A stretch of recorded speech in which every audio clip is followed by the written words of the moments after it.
है। सरपंच प्रत्याशी समर्थक और सिक्योरिटी गार्ड के बीच हाथापाई हुई है। नो ड्यूज कराने की बात पर विवाद हुआ, जिसके बाद यह हाथापाई हुई। नामांकन भरने के लिए नो ड्यूज कराने गए थे दफ्तर, मारपीट का वीडियो वायरल हुआ, कोतवाली पहुंचा मामला। तो बिजली दफ्तर में मारपीट का मामला सामने आया है। तो ज्यादा जानकारी के साथ अनिल हमारे सहयोगी हमारे साथ जुड़ चुके हैं। अनिल, क्या कुछ अपडेट है इस पूरे मामले को लेकर? बिजली दफ्तर में मारपीट हुई है सरपंच प्रत्याशी समर्थक और सिक्योरिटी गार्ड के बीच। आयुषु, मैं बता दूं, ये पूरा मामला शुक्रवार का है। शुक्रवार को सरपंच प्रत्याशी लावन के अपना नोटिस कराने बिजली घर गए थे और उसी दौरान कुछ विवाद हुआ है सिक्योरिटी गार्ड से। और सिक्योरिटी देखते ही देखते विवाद इतना बड़ा कि सिक्योरिटी गार्ड और सरपंच प्रत्याशी समर्थक के बीच लात घूंसे चलने लगे। दोनों तरफ से जमकर मारपीट हुई है। बाद में वहाँ आसपास के लोगों ने बीच बचाव कराया। उसके बाद मामला पूरा थाने पहुंचा और थाने में पहुंचने पर दोनों पार्टियों ने समझौता कर लिया। उसके बाद पुलिस ने कोई कार्रवाई नहीं की है। इस मामले में दोनों के भी समझौता हो गया है। आज इस सोशल मीडिया पर वीडियो वायरल हो रहा है। जी अनिल, तमाम जानकारी के लिए आपका धन्यवाद। तो सिक्योरिटी गार्ड के साथ युवक की मारपीट देखी जा रही है, वीडियो वायरल हो रहा है। ये तस्वीरें आपको इस वक्त हम वहीं दिखा रहे हैं। नो ड्यूज कराने गए थे जिस दौरान ये हाथापाई हुई।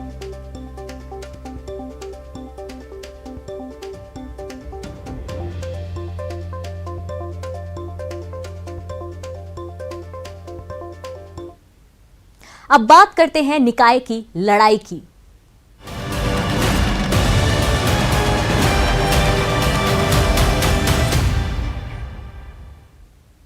किसके सिर सजेगा निकाय का ताज, इसका फैसला कल हो जाएगा। निकाय चुनाव की मतगणना कल होगी। काउंटिंग की सभी तैयारी पूरी कर ली गई है। 28 स्थानों पर काउंटिंग का काम होगा। मतगणना के लिए 2500 कर्मचारियों की ड्यूटी लगाई गई है। इस दौरान सुरक्षा के पुख्ता इंतजाम रहेंगे। मतगणना स्थल पर निर्धारित पास धारकों को ही प्रवेश दिया जाएगा। वहीं काउंटिंग के एक दिन पहले सभी सेंटरों पर रिहर्सल किया गया। प्रदेश के 10 जिलों के 15 निकायों के लिए चुनाव हो रहे हैं।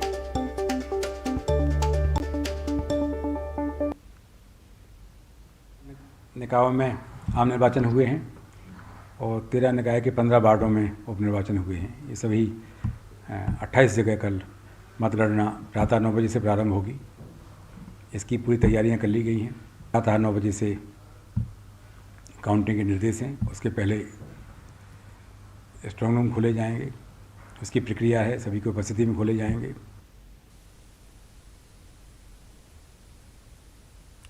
तो वही देखा जा रहा है, निकाय चुनाव की मतगणना को लेकर सभी तैयारियां पूरी कर ली गई है। कल काउंटिंग होनी है और उसको लेकर पूरी तैयारियां कर ली गई हैं।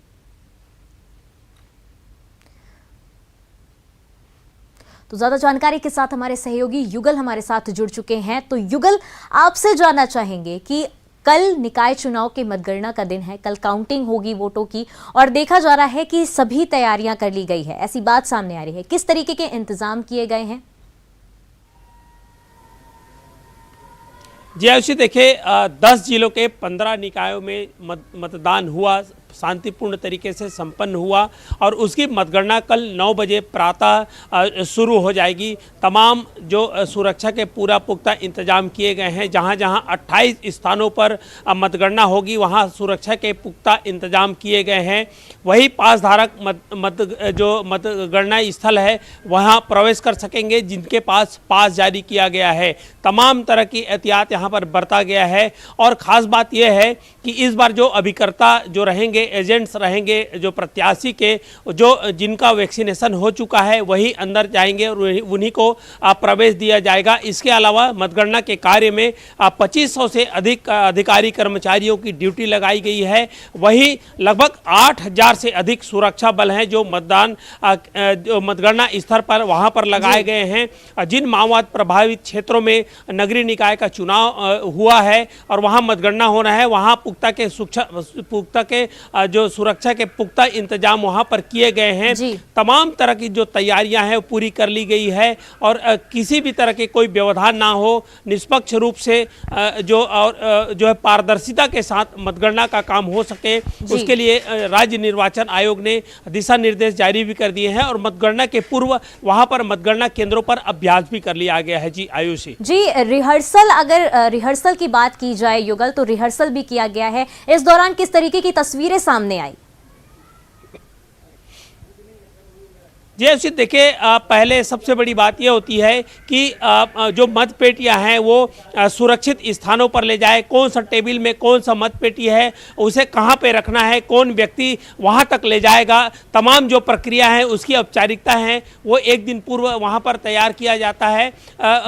वहां पर जो है पूरा रिहर्सल किया जाता है ताकि किसी तरह की अव्यवस्था ना हो, अब जो है व्यवधान ना हो। और जो पीठासीन अधिकारी रहते हैं और जो जिला निर्वाचन अधिकारी वहां पर बैठते हैं, किस तरह से किसको रिपोर्टिंग करनी होती है, मतगणना की गिनती कैसे होगी, तमाम तरह की जो तैयारी है, जो रिहर्सल है वो वहां पर किया जाता है ताकि किसी तरह का कोई भी कन्फ्यूज़न ना तो अभ्यर्थी को हो ना ही एजेंट को हो। तो उसका जो अभ्यास है वो भी कर लिया गया है। उसके लिए पहले भी दिशा निर्देश राज्य निर्वाचन आयोग है उन्होंने जारी किए हैं और उसी तारतम्य में पूरी जो तैयारियां हैं वो कर ली गई है। अब कल 9 बजे जैसे ही मतगणना का काम शुरू होगा उसके कुछ एक घंटे बाद ही जो रुझान है वो आने शुरू हो जाएंगे। अभी देखना ये होगा कि शहर सरकार के जो किसे जनता ने चुना है ये पता चल पाएगा। जी, तो साफ तौर पर देखा जा रहा है कि निकाय चुनाव जो हुए उसकी मतगणना को लेकर अब पूरी तैयारियां कर ली गई है, पूरी तरीके से रिहर्सल कर ली गई है, पुख्ता इंतजाम कर लिए गए हैं सुरक्षा के। तमाम जानकारी के लिए युगल आपका धन्यवाद। निकाय चुनाव को लेकर सियासी बयानबाजी तेज है। हर कोई जीत का दावा कर रहा है। मतदान के दौरान हुए विवाद को कोई खींच बता रहा है तो कोई धांधली का आरोप लगा रहा है। देखिए रिपोर्ट। निकाय चुनाव की जंग में उम्मीदवारों की किस्मत मतपेटियों में बंद हो गई है। इस बीच सियासी बयानबाजी तेज है। दोनों ही दलों के जीत के अपने अपने दावे हैं। चुनाव के दौरान हुए विवाद को लेकर एक दूसरे पर आरोप प्रत्यारोप का दौर जारी है। इस चुनाव में कहीं न कहीं जनता ने ये जनादेश सरकार के खिलाफ में दिया है। जनता ने इस बात को 3 साल में समझ लिया कि उनको क्या मिला। ना उनको आवासीय पट्टा मिला, ना उनको पक्के मकान मिले, ना रोजगार मिला, ना बेहतर स्वास्थ्य सुविधाएं मिली और ना शराबबंदी हुआ। आज गली गली शराब पहुंच चुका है, माफिया राज यहाँ पर स्थापित हो चुका है। नगरीय निकाय की जनता ने भाजपा के नकली संकल्प पत्र को और झूठे आरोप पत्र को कूड़ेदान में फेंक दिया। भाजपा नाव पे झूठ से जनता ने किनारा कर लिया है। भाजपा जिस प्रकार से चुनाव कैंपेन के दौरान भी अभद्र भाषा का, अमर्यादित भाषा का, अलोकतांत्रिक तरीकों का निर्वहन कर रही थी, भाजपा की हार का मजबूत प्रमाण है। इधर चुनाव आयोग शांतिपूर्ण मतदान का दावा कर रहा है। प्रदेश के 15 नगरीय निकायों में मतदान की कार्रवाई संपन्न हुई और 13 नगरीय निकाय ऐसी थी जहां पर 15 वार्डों में उपचुनाव हुआ। इस प्रकार से 385 सभी जगह शांतिपूर्ण और व्यवस्थित तरीके से मतदान की कार्रवाई संपन्न हुई है। कहीं भी कोई ऐसी घटना नहीं घटी हुई है जहां पर मतदान बाधित हुआ हो। मतगणना से पहले दोनों दलों के बीच सियासी बयानबाजी हो रही है। हर कोई अपनी अपनी जीत का दावा कर रहा है, लेकिन 23 दिसंबर का इंतजार कीजिए जब उम्मीदवारों की किस्मत का फैसला होगा और किसकी होगी जीत और किसकी होगी हार। युगल तिवारी, न्यूज़ 18 छत्तीसगढ़। फिलहाल रुकेंगे छोटे से ब्रेक के लिए। ब्रेक के बाद फौरन हाजिर होंगे।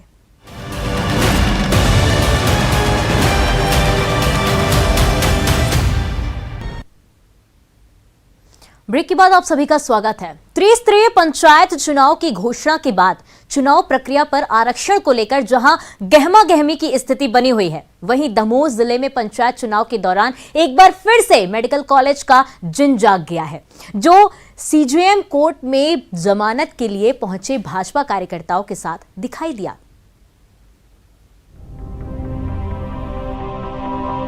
दमोह जिले में चुनाव चाहे जो भी हो, लेकिन हर बार चुनाव में मेडिकल कॉलेज जरूर मुद्दा बन जाता है। पंचायत चुनाव के दौरान एक बार फिर से मेडिकल कॉलेज का जिन बोतल से बाहर आ चुका है। दमोह की सीजेएम कोर्ट में जमानत के लिए पहुंचे 12 से ज्यादा भाजपा कार्यकर्ताओं ने एक बार फिर से मेडिकल कॉलेज की मांग दोहराई।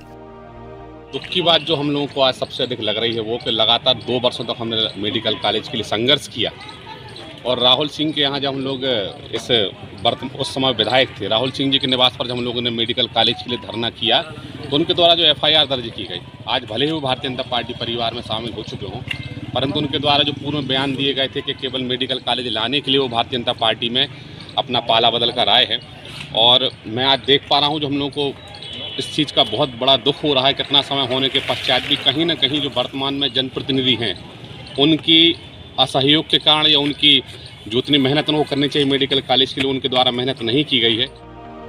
दरअसल मेडिकल कॉलेज खुलवाने की मांग को लेकर दमोह से कांग्रेस के विधायक रहे राहुल लोधी के बंगले को घेरने के लिए भाजपा कार्यकर्ता पहुंचे थे, जिस पर पुलिस से विधायक जी ने इसकी शिकायत कर दी।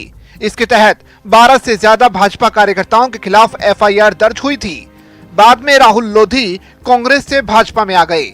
इसके बावजूद उन्होंने अपनी शिकायत वापस नहीं ली। उसी की जमानत के लिए सीजीएम कोर्ट के बाहर पहुंचे कार्यकर्ताओं ने एक बार फिर मेडिकल कॉलेज खुलवाने की बात की। मेडिकल कॉलेज की मांग को लेकर हम सभी नौजवान साथी मेडिकल कॉलेज संघर्ष समिति के सारे सदस्य दमोह के तत्कालीन विधायक राहुल सिंह जी से बात की और उनसे हम लोग मिलने के लिए उनके निवास पर पहुंचे थे, लेकिन राहुल सिंह जी बंगले पर विलंब से पहुंचे और हम लोगों को बार बार फ़ोन करने के बाद भी राहुल सिंह जी अपने निवास पर नहीं पहुंचे। इसके बाद हम लोग बंगले के बाहर जो उनने कुर्सी दी थी बैठने, लेकिन हम लोग ज़मीन पर बैठ गए। दमोह में यदि मेडिकल कॉलेज अभी नहीं आता है, भूमि पूजन तो हो गया पत्रों में, लेकिन हम लोग साथ बैठने वाले नहीं हैं। कई चुनाव आए और गए, लेकिन दमोह में अब तक मेडिकल कॉलेज नहीं बन पाया। देखना होगा कि इस बार के पंचायत चुनाव में मेडिकल कॉलेज कितना बड़ा मुद्दा साबित होगा। धर्मेंद्र प्रसाद, न्यूज़ 18 दमोह। एमपी में ओबीसी आरक्षण के साथ पंचायत चुनाव और अन्य तमाम राजनीतिक मुद्दों को लेकर सियासत जारी है। इस बीच धार में त्रिस्तरीय पंचायत चुनाव को लेकर अब चुनावी सरगर्मियां तेज होती दिखाई दे रही हैं। प्रदेश में जिला पंचायत, जनपद पंचायत और ग्राम पंचायतों के लिए चुनाव होना है। प्रत्याशियों ने अपने अपने नामांकन दाखिल कर दांव चल दिए हैं और चुनावी अखाड़े में भिड़ंत की कमान भी संभाल ली है। लेकिन पूरी राजनीति दो प्रमुख पार्टियों के इर्द गिर्द घूमती दिख रही है। इसी के चलते दोनों ही प्रमुख पार्टियां बीजेपी और कांग्रेस अपनी अपनी जीत के दावे तो कर ही रही हैं, साथ ही साथ एक दूसरे पर वार प्रहार का मौका भी नहीं चूक रही। कांग्रेस नेताओं का क्या कहना है, सुनिए।